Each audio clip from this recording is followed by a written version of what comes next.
policy. And Jenny Piggott is here too. She's the coordinator of ISGAP, and I'm pleased to welcome there's several friends in the audience. So Mary and Richard are going to be working with us, I just found out, which is wonderful.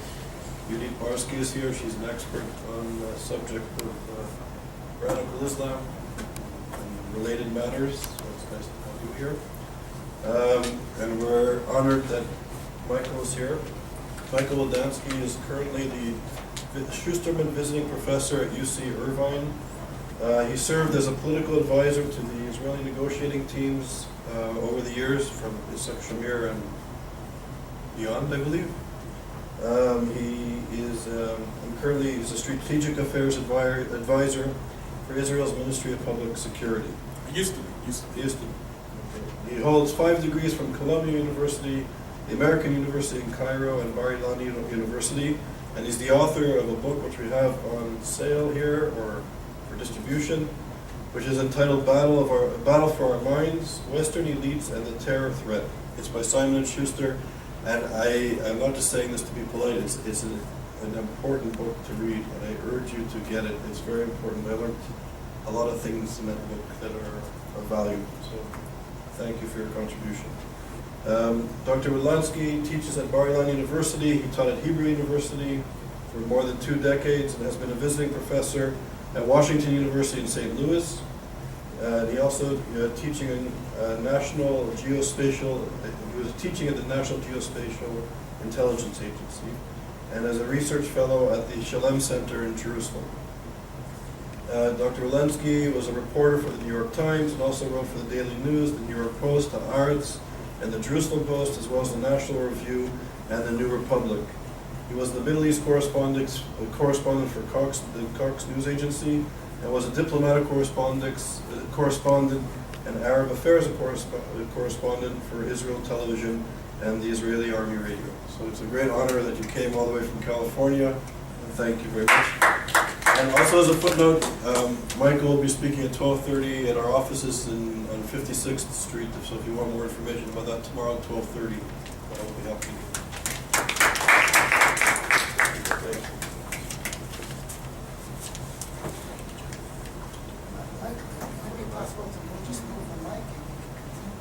I don't think you can move them.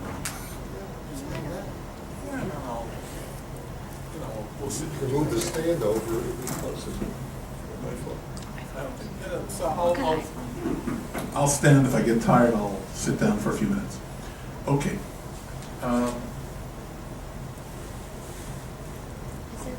thing went out again. Just a second. What? Oh, yes. User. G. Does anybody have an iPhone plug for 4S? Yeah. Oh, for 4? 4, no? 4S? No, it's different between 5 and 4. Okay. Oh, it's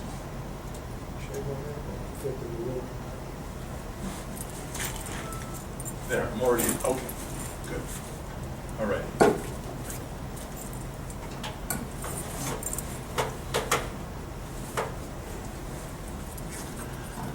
What is intelligence? And what is terror?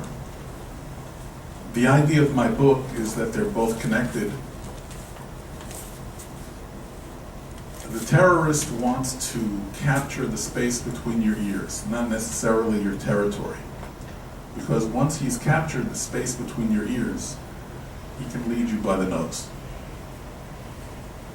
And intelligence is the foremost tool that we can use to fight terrorism. Intelligence is important in all wars. But when you're fighting huge numbers of people with tank columns, intelligence is not as important as it is in fighting people who are looking for the weakest link in your society. And the problem with intelligence is when you don't have it in several different senses, you lose the war.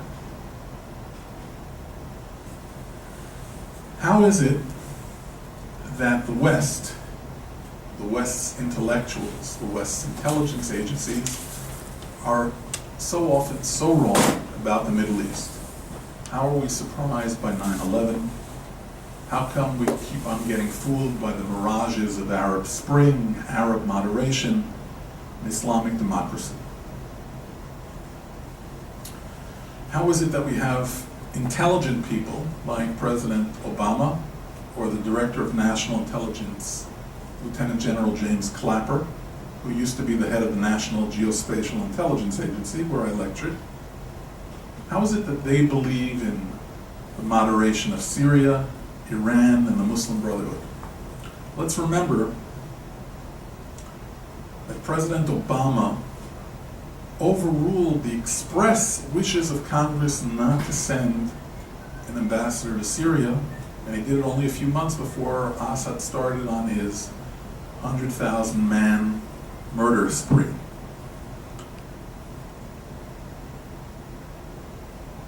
Obama wasn't particularly vexed originally by what was going on with the Iranian repression of the phony elections in 2009. And Clapper appeared before Congress in February 2011 and said with a straight face to a congressional committee that the Muslim Brotherhood is a largely moderate, largely secular group with lots of, what was the term he used? They use it also for McDonald's. They have lots of franchises throughout the Middle East. So I was talking about McDonald's. Later he pulled back his remarks, but even if you're good with drones, if you don't know where to point them or why to point them or how to point them, they're not worth very much. And why these people believe in these mirages is tied to a combination of prejudices that we call Arabism, I call Islamophilia, and even anti-Semitism or Jew hatred.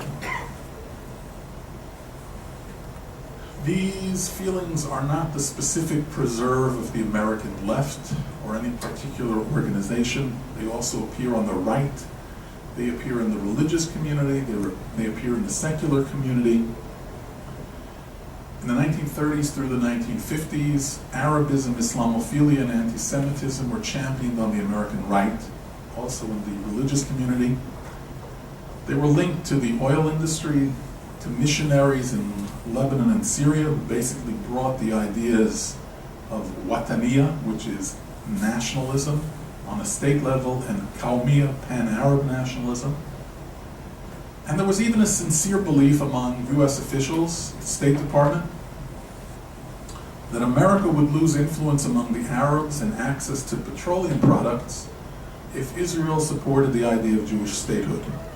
We all know the fact that the entire State Department,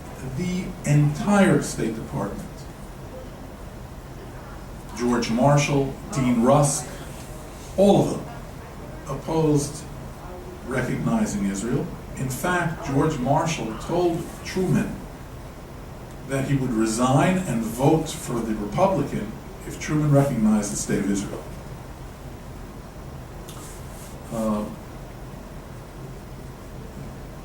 Robert Kaplan describes some of these phenomena in his book, The Arabists, which I've highlighted here. Many of the Arabists were sincere. Some of them had knowledge of the Arab world and Arabic, but many did not. Many more did not. But they took an overly romantic and naive view towards Arab intentions. If you've ever seen Peter O'Toole in the movie Lawrence of Arabia, it's a little bit like that. You get on a horse, you put on a scarf, and you move forward. In recent years, these ideas have been associated more closely with the intellectual left, especially in the United States, particularly with Edward Said and his followers. And Said worked particularly hard to undermine American influence in the Middle East. Said was a professor at Columbia University. I took 3 degrees at Columbia. I was the editor of the Columbia Barnard Course Guide, which was the largest review of teachers at any university in the United States. The Harvard Confi Guide didn't come up to our ankles. So much for Harvard. And we were very much aware of who Said and other people in the English department were. Said was a protege of Lionel Trilling. The school of criticism, literary criticism. He was not an expert on the Middle East. And until the mid-1970s, he wasn't much of an activist. But apparently the Six-Day War had an impact on him. He did not seize planes, he did not make bombs. But he hijacked much of the American community, the American intellectual community, and he paralyzed its critical faculties. His book, Orientalism, stigmatized, stained, besmirched the whole study of the Middle East. In Arabic, somebody who is an Orientalist is called mustashrik. It's a kind of a verb form which has a connotation, you want to be like the East. Said was basically saying that if you were studying the Middle East, you were trying to seize its power. It's a little bit like the Dr. Strangelove guy who said in his movie, seize their bodily fluids. Well, if you look at the cover of Orientalism,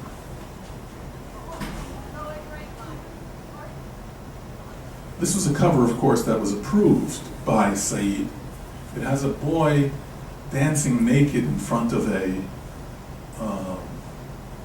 Muslim monarch, and it was Said's way of saying this is the way the West views the East, in almost sexual terms, trying to rape the East.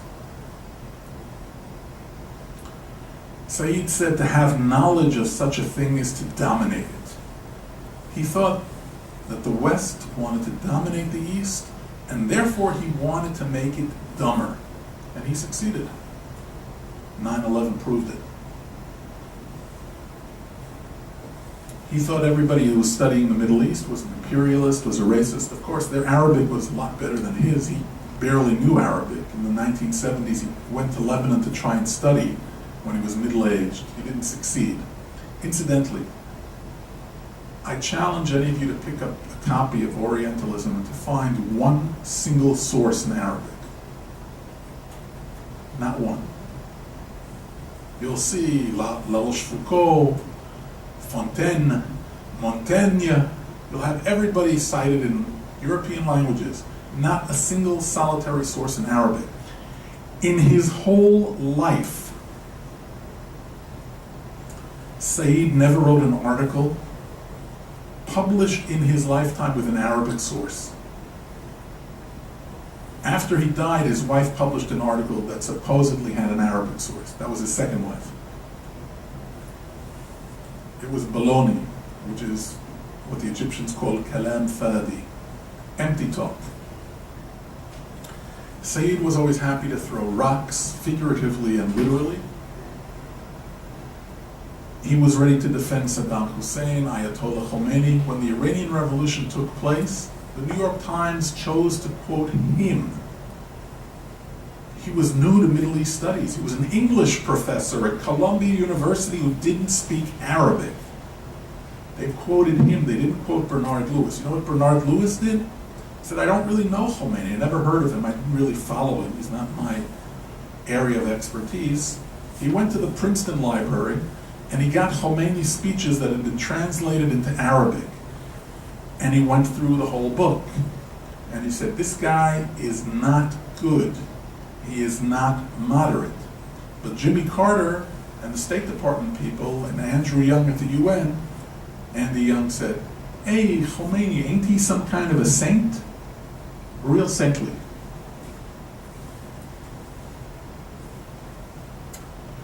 The position idolizing Khomeini or Arafat is a position that's also been championed by Noam Chomsky. Here's a picture of Chomsky when he was giving a eulogy to Said. Said and Chomsky, when they were both alive, Chomsky is still alive, were the two living sources most cited on American university college campuses and syllabi. There actually are surveys of these things. And it's amazing that Chomsky, who was a linguistics professor, And Edward Said, who was a comparative literature professor who basically wrote about Joseph Conrad, that was his doctorate, they're telling the world about what is the Middle East, and they're being taken seriously. Both of them called America and Israel the terrorists. The PLO, Saddam Hussein, Ayatollah Khomeini, Hamas, Hezbollah, they're okay. The picture you had before of Said at the border throwing rocks at Israel from Lebanon, he'd earlier been on radio and television with the head of Hezbollah, Sheikh Hassan Nasrallah. On the second anniversary of 9/11, the Middle East Studies Association bestowed its first Edward Said Award for Middle East Studies in memory of Edward Said on September 11, 2003. It's mind-boggling, but it's very symbolic of what had happened to Middle East studies in the United States. It is no accident that many of America's top thinkers, top functionaries, people who studied at Columbia, Harvard, Yale, Georgetown, leaders in government, the media, I'm not going to go into all of them now. I describe it in my book. They prefer to dwell on the hate crimes committed against Muslims rather than the hate crimes committed by Arabs and Muslims against others. By the way, if you go through the US crime statistics, you will find that the number of hate crimes committed against Jews in the United States since 9/11 is consistently 6 to 8 times as high as what's committed against Muslims, and there have been almost no variation, no jump in crimes against Muslims except for that very first year after 9/11, then it went back down. So that's the record of Eric Holder, the Attorney General, and his boss, Barack Obama. They're much more concerned about hate crimes against Muslims. And so is the New York Times and the Associated Press, which is why the New York Times and the Associated Press like to focus on the New York Police Department or the National Security Agency or the CIA doing terrible things. This is especially true when there's a Republican in government rather than a Democrat. Otherwise, they don't really like to cover it that much. They don't do stories about how mosques in Queens or Jersey City are being used as basis for attacks that will occur in 1993 or 2001. After the Fort Hood massacre, top people in the Obama administration said that what happened in Fort Hood was workplace violence. The head of the US Army said he was happy that at least they hadn't stigmatized a Muslim. I'll go into it a little bit later. And the US media basically tried to cover it up. Time magazine asked, is he really a terrorist? The New York Times suggested that Midal Malik Hassan broke under stress, war-related stress. I don't think he was ever overseas, certainly not in Afghanistan, not in Iraq. Army Chief of Staff George Casey, who should have been fired for this, said it would be a great shame if our diversity became a casualty as well. Let me tell you something. The Fort Hood murderer was known before he committed the murder, both to the US Army and to the FBI.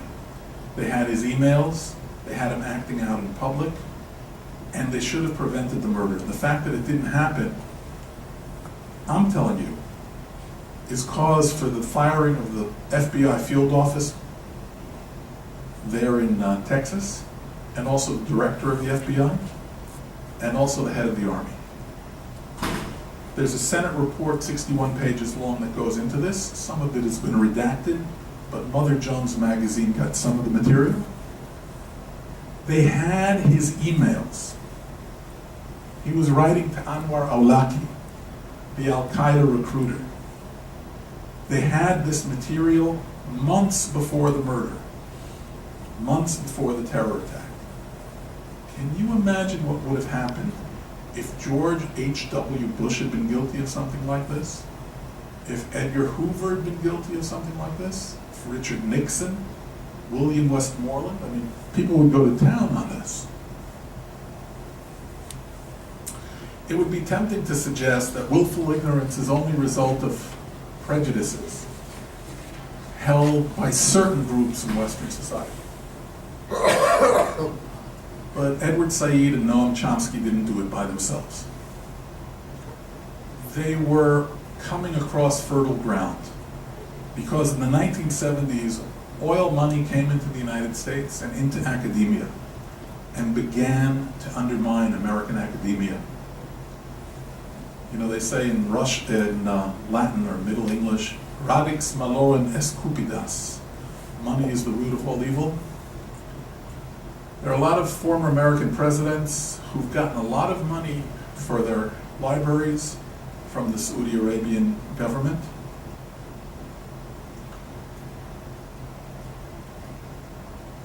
They got the money, but we may be paying the price. Our intellectual centers have been undermined. So let's go back to the original question. Has America's intelligence, in every sense of the word, been undermined by anti-Semitism, Islamophilia, Arabism, and other prejudices? The attitude towards Islam and the Arabs is important because, you know something? Samuel Huntington was right when he wrote in 1993 and again in 1996, The Clash of Civilizations. Incidentally, Huntington was basing himself on work done by other people, Barry Buzan in Britain, and Bernard Lewis. Bernard Lewis, not just in articles for Commentary and Atlantic, but first with a lecture given at Indiana University in 1963, talked about these ideas. And he's not the only one. It's important to understand that today, most of the serious terrorists in the world and the serious clashes along the rim of Islam are between Islam and Islam or Islam and non-Islam. They are not usually within Christendom or within Judaism or Hindu or Buddhist. The attitude towards Israel is important because Israel is the only democracy in the Middle East, and it's the country that has the most hands-on experience with Arab Islamic terror. For better or worse,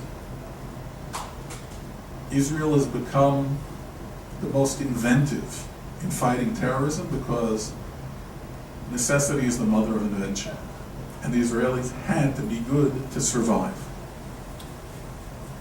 And when senior American officials or academics slough off the Israelis or pretend that they don't know anything or that they're trying to gain power over the American establishment, I'm not going in this lecture to Stephen Walt and Mearsheimer and their book and others of the same ilk, or statements by people who were heads of the Joint Chiefs of Staff about the U.S. centers of power being taken over by Jews or Israelis. But there's a serious problem here. Israel is not a monster. Israel is an asset, a tremendous intelligence asset, a tremendous operational asset for the West. And when people besmirch it, they're throwing away diamonds. When senior American officials habitually err when they study past history and likely future of the Middle East, it has to do very often with prejudice. And that means they're going to get it wrong when they deal with terror. Just weeks before 9/11, a former CIA official wrote in the New York Times op-ed page that when people speak about extremist Islamic groups causing most terrorism, they're bedeviled by a fantasy. You haven't heard much from this guy since, but he was in the New York Times. But it wasn't the first time. In 1992, Graham Fuller, who was the CIA's top guy on the Middle East, was saying that Islamic fundamentalism is historically inevitable and politically tameable. 200,000 people beheaded later in Algeria. We can say he was probably wrong, but we have his words enshrined on the Washington Post op-ed page. He's only one of many CIA officials who've gotten things exactly wrong. You can use them as reverse compasses. If they tell you that way is east, it's west. John Brennan, you've all heard of John Brennan. He's been here, he's been at Fordham, he's been at Georgetown, he's been at a few other places where he tries to speak in Arabic in front of Arab students. It's pretty funny to watch, actually. Yiddish. He speaks Arabic like broken Yiddish. It's really hard to watch. It's like listening to my first sentence in French. J'entre dans la salle de classe. It's really painful. He's been translating jihad for us, and he says it's a spiritual journey. Let me tell you something about jihad. Jihad is the third verbal form in Arabic, jahada. You know this, of course, very well. And it means to struggle, but its primary meaning in Arabic is physical holy war. Just as the word in Hebrew, milchama, means war. Just as the word war in English means war. Yes, you can have a war on poverty. You can have a war on hunger. But the term war has a meaning. And when the term jihad is used in the Quran or in the Hadith, the oral sources, it's not the spiritual journey. But if you study with some people like John Esposito at Georgetown, they'll tell you, never mind. Paul Pilar, one of the CIA's top guys on the Middle East, no Arabic, no Farsi, no Hebrew, but Princeton PhD, top assistant to CIA Director Tenet, wrote the National Intelligence Estimate a couple of times. He justified supporting Bashar Assad, so much for supporting Arabism. He said Iran had no intentions of reaching a nuclear bomb. There isn't a major statement this guy has made in the last 15 years that isn't absolutely wrong. And he writes in a prolific manner for all kinds of journals, and they treat him seriously. When the 1993 World Trade Center occurred, he made fun of them and said they were ad hoc terrorists. Let me tell you something. When somebody blows up your biggest building and is 3 feet away from killing 50,000 people, they are not ad hoc terrorists. They are the real McCoy. And if the car bomb at the base of the World Trade Center in 1993 had been moved over a few feet, the support column of the building, of one building, would have fallen into the other building, and 50,000 people would have died in 5 minutes. Not 3,000, not 30,000, 50,000, at least. So when this guy says they're ad hoc terrorists, and everybody goes to sleep for 8 years, they are not experts.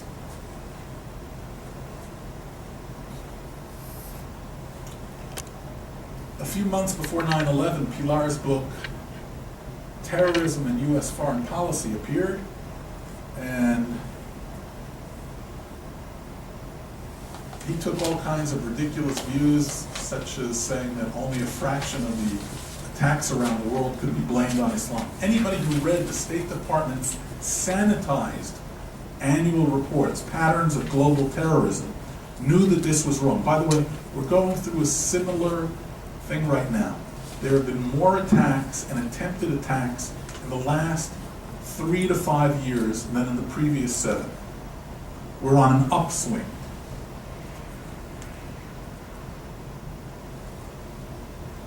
But that didn't stop Pilar from saying, I apologize for the spelling error in lightning. I meant to take that out.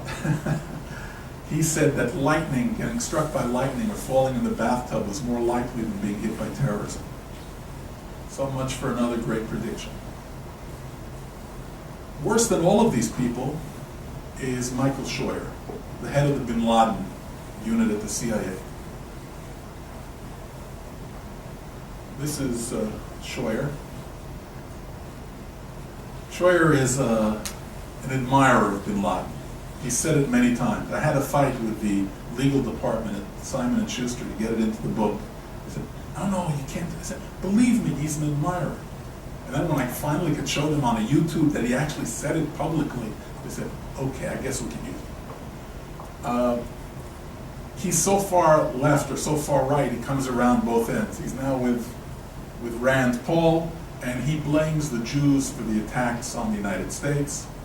And he also says that Jews in America are like the Copperheads, people in the North who were traitorous to the Union and were supporting the Confederacy. By the way, Scheuer, no Arabic, no anything. He somehow thinks that Iraq is the holiest site in Islam. He wrote it a few times in his books. He got permission from this man, George Tenet, to write his books under a pseudonym, anonymous. Nothing was taken out. People who actually know about the Middle East, serious field officers like Robert Baer, had their works tremendously redacted, edited, censored, and held up for months.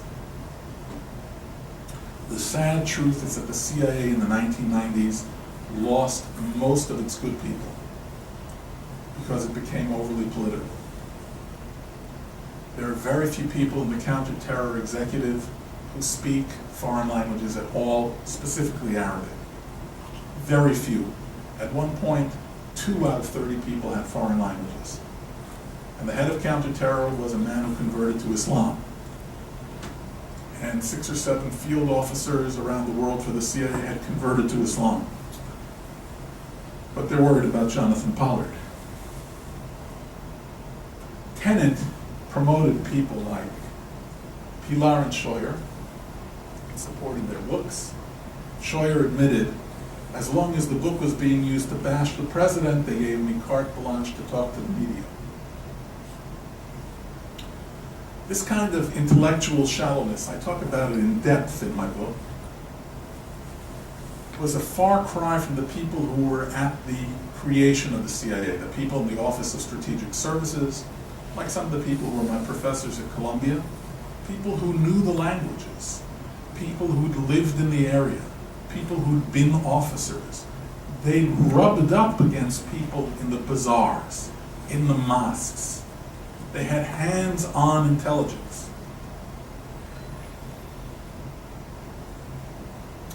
You know, it's perfectly legitimate to criticize Israel. It's perfectly legitimate to oppose the policies of George Bush, of Republicans. I don't care. I oppose them also many times. I'm not a fan of Jonathan Pollard, by the way. But the intensity of anti-Israeli feeling and the shallow analysis in dealing with the Middle East is based on prejudice, and you see this particularly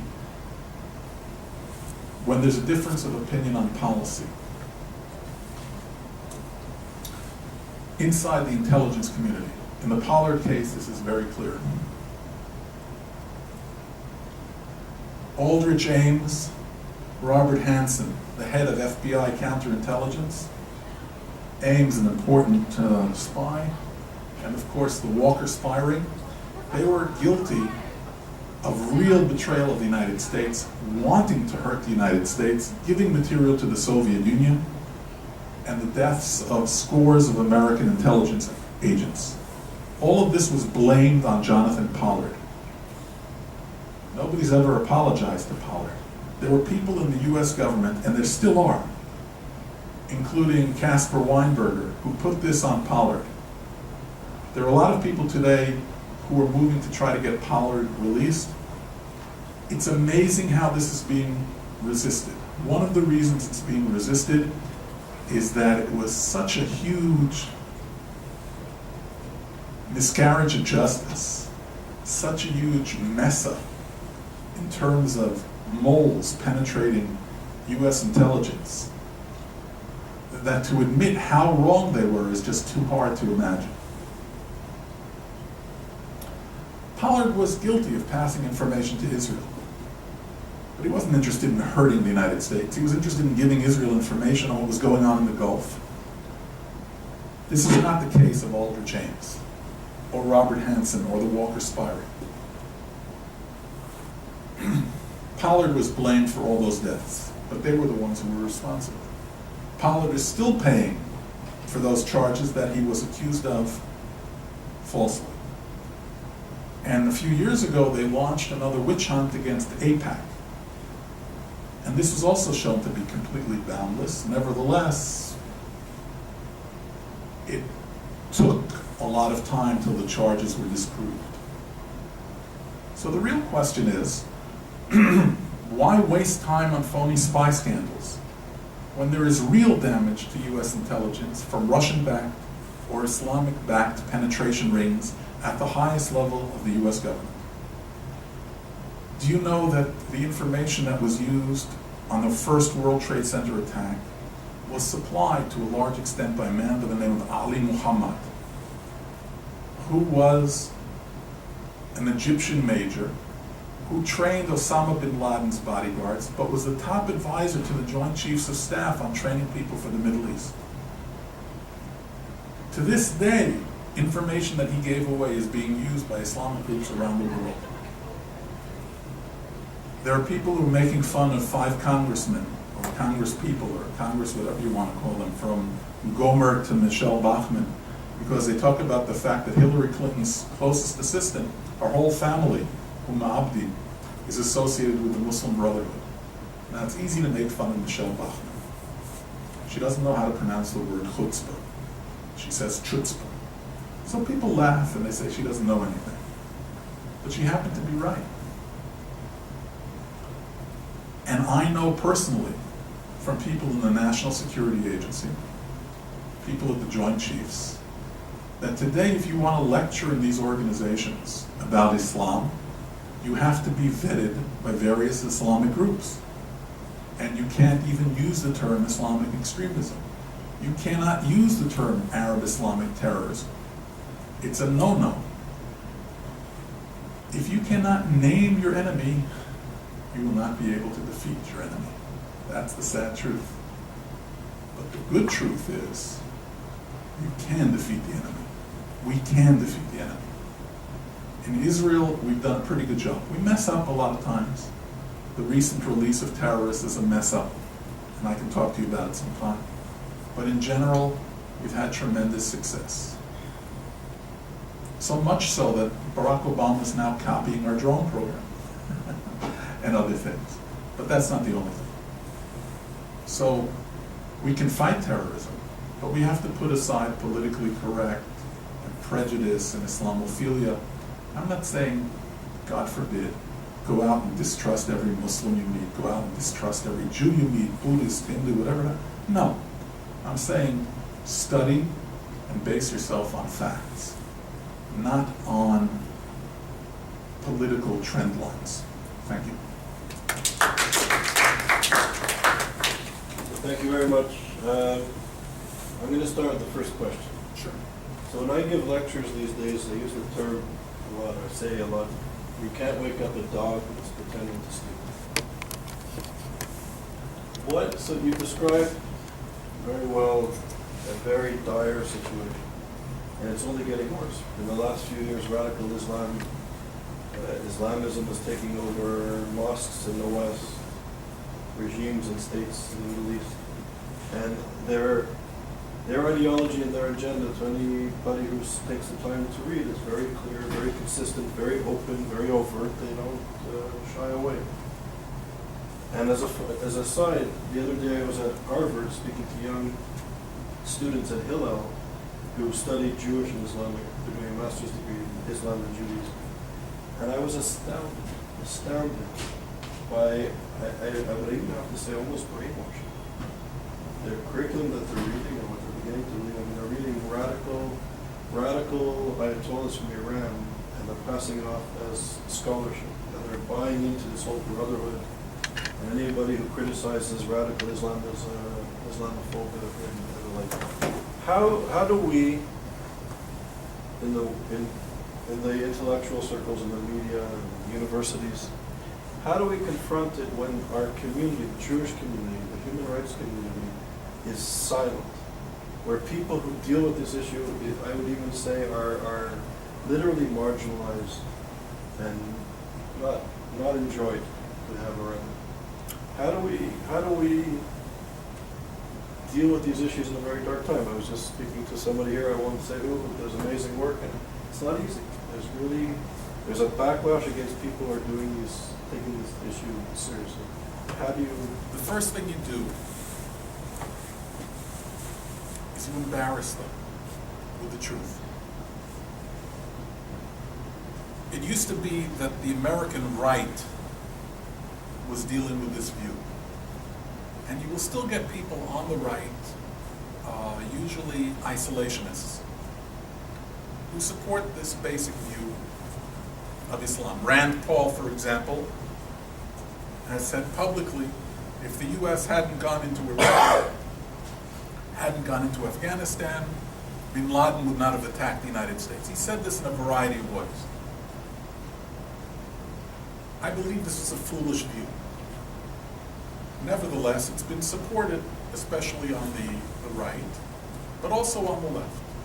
You'll hear people on Fox News, where Scheuer appeared many times, Bill O'Reilly, this fellow McGurk, who's on Don Imus, they'll say it all the time. If the U.S. didn't support Israel, it wouldn't have been attacked. I take 2 or 3 facts, and I prove that they're idiots. And that's the way to do it. Let me show you.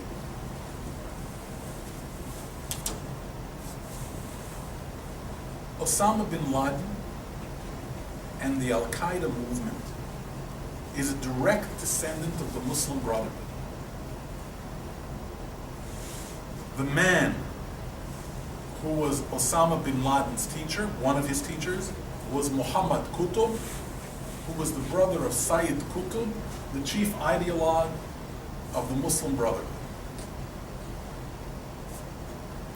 What I'm doing for you right now is called in the Talmud Shalshelet HaHola'ah, the chain of learning. In Islam, it's called Isnad, also the chain of learning. The Islamic movement, the Muslim Brotherhood, was founded by Hassan al-Banna in 1928. And it was aimed at corrupt Islamic governments. It was founded 20 years before the State of Israel. Had nothing to do with the State of Israel. And its primary objectives were to go after corrupt rulers. And that indeed was the objective of people like Osama bin Laden, Ayman Zawahiri, the blind Sheikh Omar Abdurrahman, who was responsible for the assassination of Sadat. That's who they went after. They switched their targets at a certain point because it's easier to get people to join your ranks, if they're Muslims, if you're not attacking Muslims. So you may start with that, you may go back to it, but to get people in your organization and to get people to contribute money, you'll start to attack Jews in America, because that's always a popular target in the Islamic world. But it's like Saddam Hussein's throwing rockets at Israel when he was really after Kuwait. You have to pay attention to the difference between the tactic and the strategy. So when you get a Bill O'Reilly, or a Michael Scheuer, or a Rand Paul, or a John Kerry saying it's all because of what the U.S. is doing with Israel, you show a few examples that show that it's absolutely wrong. And this is the line that's been going in the State Department since 1948. Basically, if you're close to Israel, they won't like you. Today you have a situation where even Saudi Arabia, behind the scenes, is saying, let's support Israel and stop Iran. It's almost at a point right now that if Netanyahu said to the United States, you know what? We don't really need American aid. The Saudis will give us the aid, and they'll also give us basing facilities to attack the reactors. I write it as a joke, but it's got a lot of validity to it. The Saudis were responsible for a doctrine that's known as the Wahhabi doctrine. This doctrine preceded the Muslim Brotherhood. Where did the term Muslim Brotherhood begin? The Ikhwan was a movement used by the Wahhabis. It was their shock troops. When they went into Arabia and they threw out the Hashemites, they'd kill the Hashemites, they'd gut them, and they'd throw their entrails over the fortress walls. They were brutal. And Hassan al-Banna was influenced by the way they conquered Arabia in the early 1920s. And he said, I want to be like them. And he named his movement Jama'iyat al-Ikhwan al-Muslimun, the Society of the Muslim Brothers. But the Ikhwan, the term brotherhood, had actually been part of Wahhabi Islam. And to this day, the Saudis have spread this doctrine throughout the world, to mosques in London, to mosques in California. Orange County has some beautiful big mosques. They don't yet have Muslims, but they've got these huge buildings.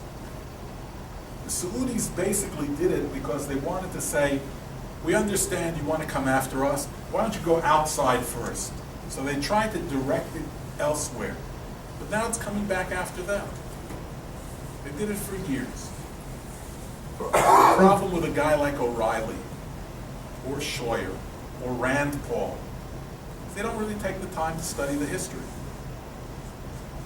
It's easier to say, Israel's responsible. Israel isn't responsible. Pay attention to Khomeini. Why did he call Israel Little Satan and America the Big Satan?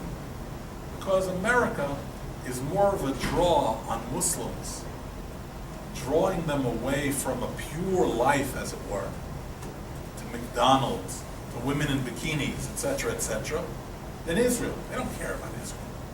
Israel's a little pinprick. What do they care? But why does he care about America? Because America is destroying their image of Islam. And they want to get to that pure Islam. Now, the Muslim Brotherhood wants a Sunni version of pure Islam. Ayatollah Khomeini and his followers want a pure version of Shia Islam. Neither one of them is primarily interested in Israel, or even in the United States. But as a tactic, they will use both. Now, if I answered your question in 30 seconds with 3 jokes, that would be the perfect answer. But I can do it also, but I wanted to be more intellectual with you and give you the actual grounding for it. But you can form an answer and say, Al-Qaeda came from the Muslim Brotherhood. Muslim Brotherhood was founded before Israel. And indeed, the Wahhabi movement was founded before the United States. That's it. So you're answering intellectually. How about politically? What's happening in this country? What's going on in the corridors of power? The biggest problem for somebody who's facing a complicated solution, we've all had this in our lives. I don't want to say we mess up. I was about to say something else. We mess up, and our wives or our husbands are standing next to us when we mess up, and they distracted us for half a second, but we really messed up, and we jump on them. You know, we all do it, right? Our kids, whatever it happens to be. It's always easier to attack somebody closer to you than to look at yourself or to look at the real problem. The real problem is hard. It's a lot easier to attack your ally in the back, whether it's Israel, whether it's France. You know something? It's absolutely shocking that the Obama administration leaks material about what Israel does in Iran or other places. Syria, all the time. It's outrageous. But that's what they do, because it's easier to go after your ally than to really deal with the problem.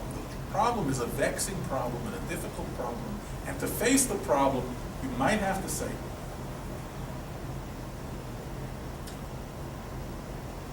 maybe I got it wrong. Maybe Edward Said wasn't right. Maybe it's a little deeper than what he said. Maybe he didn't know Arabic. Maybe he didn't know the Middle East. Maybe it's not all about American or Western imperialism. That's a problem. And unfortunately, a lot of our intellectual circles, a lot of our media, particularly on the Democratic side, but also on the isolationist Republican side, get guys who say, why do we have to give foreign aid? Why, oh God. Well, if you want to win the battle of ideas, you have to build libraries in some of these communities and let people learn that America, Israel, France are successful societies, build good subway systems, have people that have startup companies, because they do some other things also, like free press. And if you don't invest in that, you may not win converts, but you should try. That's all. Not just drones. Drones are nice, but not.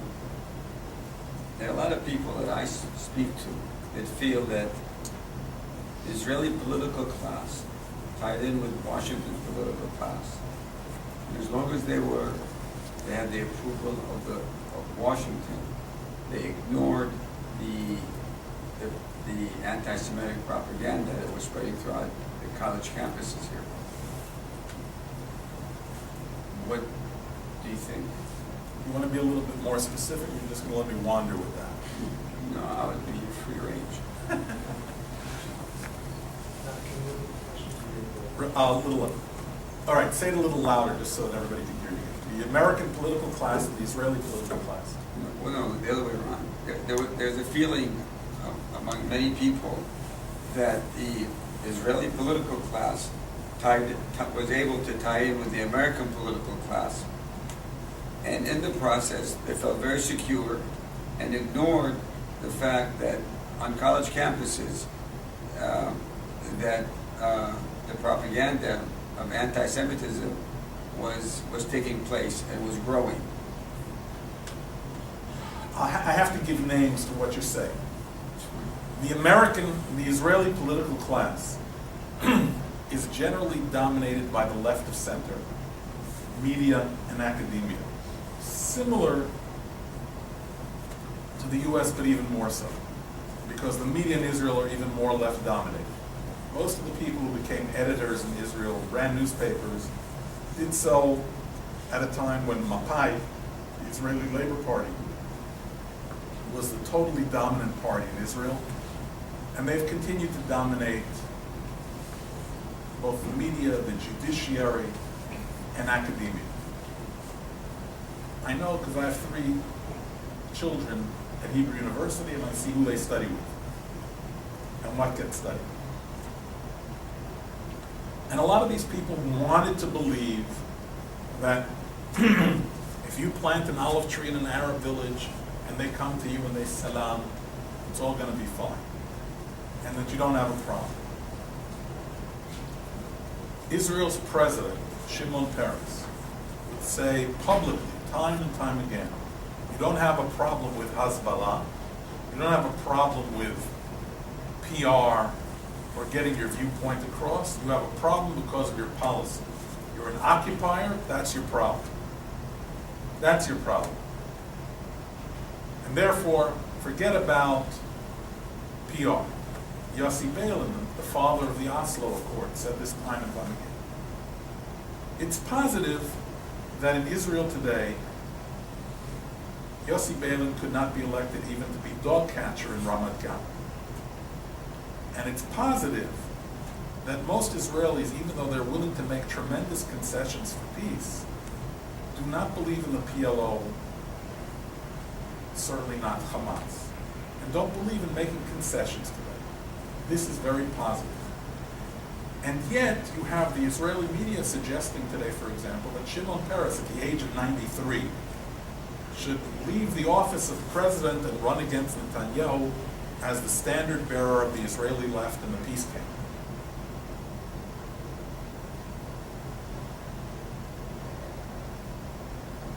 Santa Claus is more realistic. I mean, can you imagine this? And yet there are people in the Israeli press who say this time and time again. I'm not going to dump on Shimon Peres, but to suggest that he could be a candidate for anything,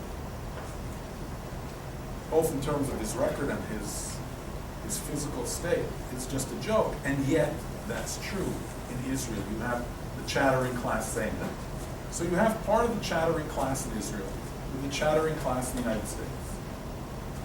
You know that Bill Clinton worked very hard for the election of Ehud Barak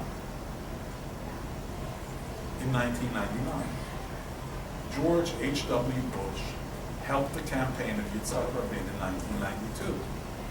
And Barack Obama would have liked to have helped. Okay? We know that. God forbid an Israeli should ever get involved in an American election, right? But that's the fact of life. And that's basically where it goes. I think this, to a certain extent, began when Abba Eban, after the Labor Party lost power, got out of power. The first place he went was he got on a plane. I went to West 43rd Street to talk to the editorial board of the New York Times. Of course, all of a sudden they wanted to hear everything that Abba Eban had to say. They'd been ignoring him for years on other issues. But when he wanted to say bad things about Likud or the Israeli right, fantastic. It's true. It's true. And to this day, if you go into the Israeli Foreign Ministry, they do a bad job on hospital. They do a bad job on college campuses. It's all true. I'll tell you a quick story.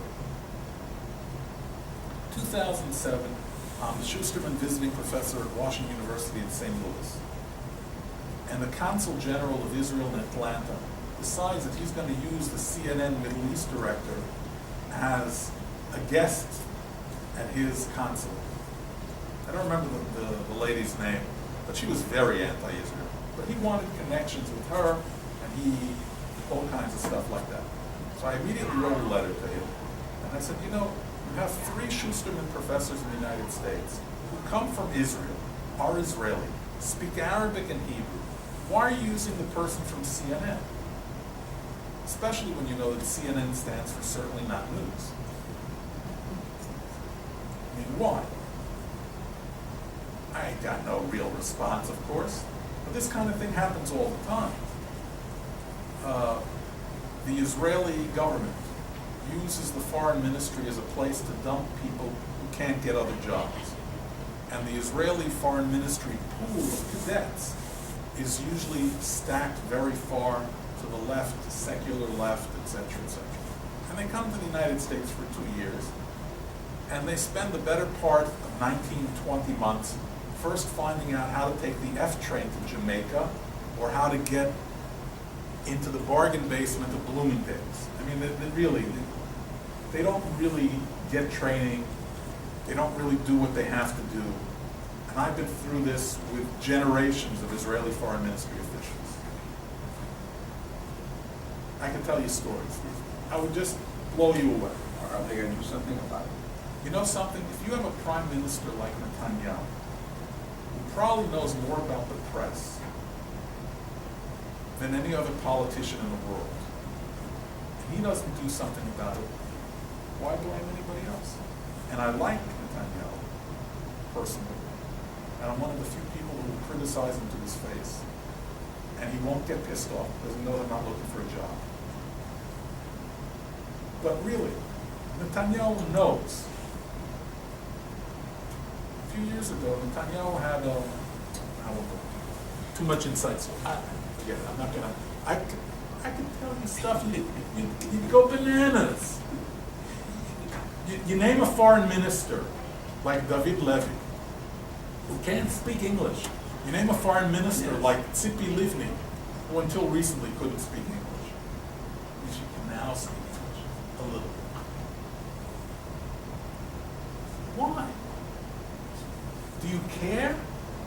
Would Barack Obama make somebody his Secretary of Defense or Secretary of State unless they agreed with him and were going to do his policies?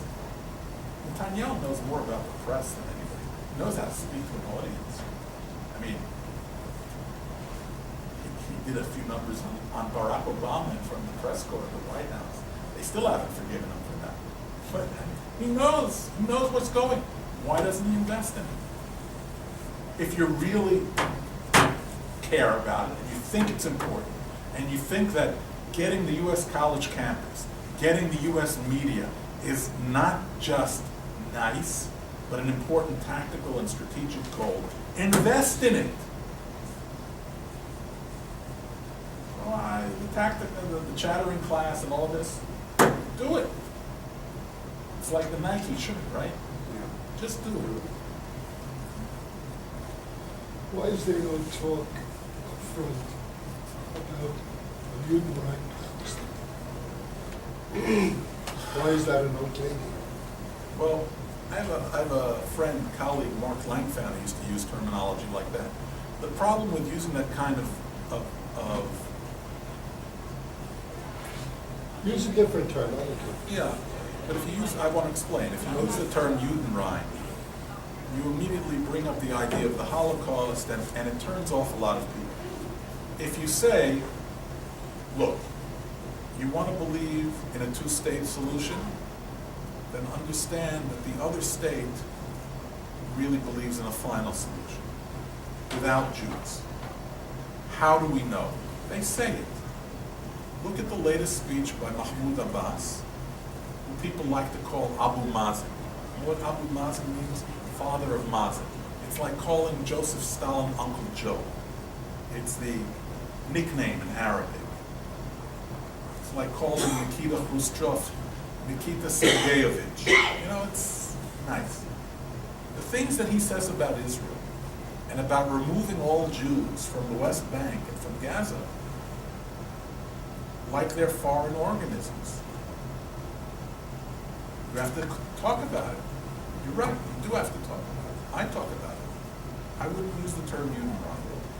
I just... You're talking about the territories or on Germany? Well, in Israel also, it's also true in Israel. Well, he I mean, doesn't say that about if you're absolutely right, if you look at the documents of the PLO, which have never been repealed, despite what Bill Clinton and Bibi Netanyahu said in 1998, the Palestinian Covenant has never been repealed. And there are even documents proving it. Or revised. It's not even been revised. It's nothing. Just listen to their TV. Watch Mahmoud Abbas greet terrorists home and say what they did is heroism. And not even attacks that occurred before the Oslo Accords, but attacks that occurred after the Oslo Accords. That's what you have to talk about. I would have no pity on this guy. I have videos of him where he said to Hamas, let our rifles, all our rifles, be aimed at the occupation. And I use them, I show them to my students. Because he's not a moderate. That's not moderate. And that's what you gotta do. You gotta name names, give facts, show. Yeah. You gotta do it. No excuse not to. I mean, I guess it's a little off topic, but you were talking I about- had an Arabic professor, Pierre Kakia, probably the #1 expert in the world on Arab literature. Every time at Columbia we'd give a class and he'd start to say da-da-da-da, and then I'd ask a question, like you. And I'd say da-da-da-da-da, and he'd start to tell a joke about this, that, and he'd go into something that was fantastically interesting. And 20 minutes later, I'd say, I'm sorry, Professor Kakia, I took you off on a tangent. And he'd say to me, Michael, always follow the tangent. It's always more interesting. You were mentioning how Islam mirrors Judaism in terms of its construction, in terms of its spread of knowledge. I was curious because Judaism in the mid-1800s had a huge liberalizing movement. You had the meetings in Germany, all across Germany, Wolfheim, Zacharias, Frankel, all of these people. Why are we not seeing a similar movement in Islam between people who really want to liberalize the religion and try and discover what reform Islam would look like, or what conservative Islam would look like, instead of going necessarily as Wahab and Qutb and all these people have gone to the more traditionalist side? You have. I disagree with your nomenclature. Okay. I wouldn't necessarily take the reform movement in Germany as the liberal movement. You had liberal movements in Judaism all the time. Judaism in general is very liberal because you always have the majority view and the minority view, and they don't kill the person in the minority view. There's Beit Hillel and Beit Shammai, Hillel and Shammai. Hillel wins, he's got more students, and they don't kill the people in Beit Shammai. That's minority view. And then in 20 years, if one of the rabbis says, Shammai had a point, and then they use the minority view to make a ruling. That's liberalism in Judaism. I'm just, briefly. There was a movement in Islam, Muhammad Abdul and Al-Afghani, that tried to combine sources in Islam with modernism at the beginning of the 20th century, the end of the 19th century. They were basically pushed aside. Yeah, and there was also a movement, the Nahda, the literary movement inside Egypt, where people like Tawfiq al-Hakim and Naguib al-Mahfouz looked to European literary models and tried to go with that a little bit. They were pushed aside. Could they go back to it? I think they could. I think they could. This is a long answer. I'll give you a short answer to a very long question. Your question is a big question.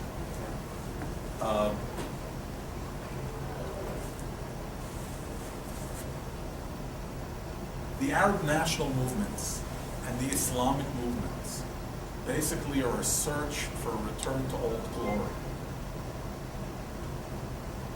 The old glory is Muhammad and his armies conquering the world.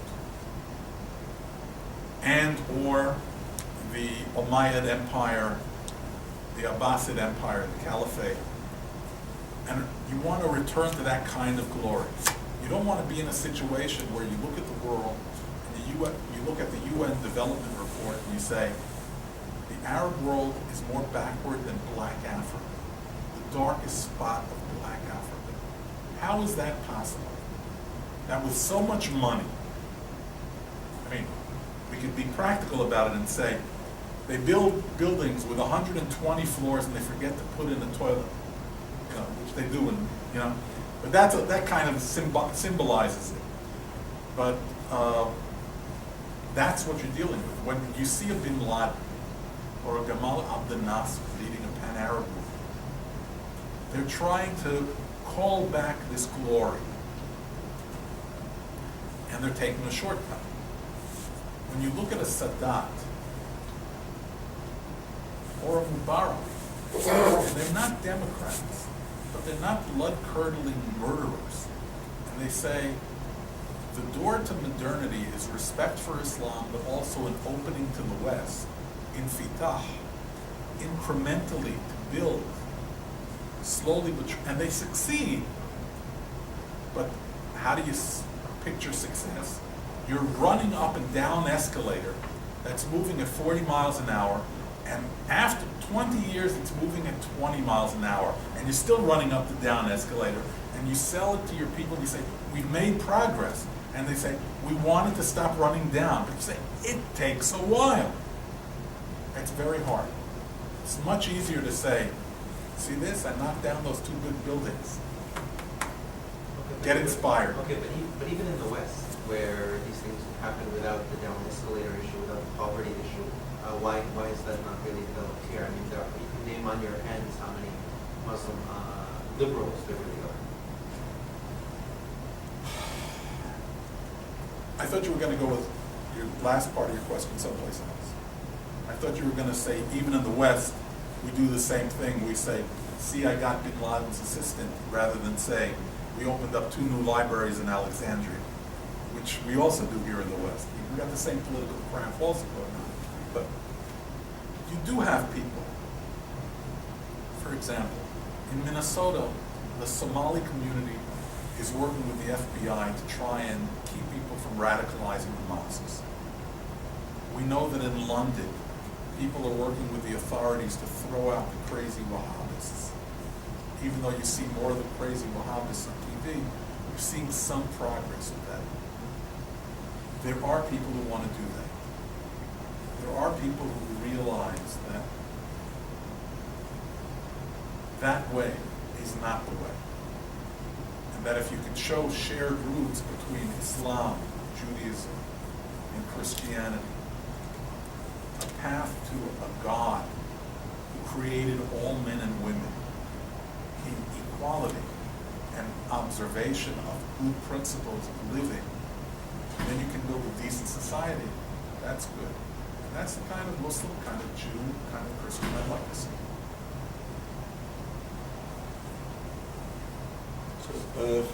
So this will be the final question we're supposed to be ready to go.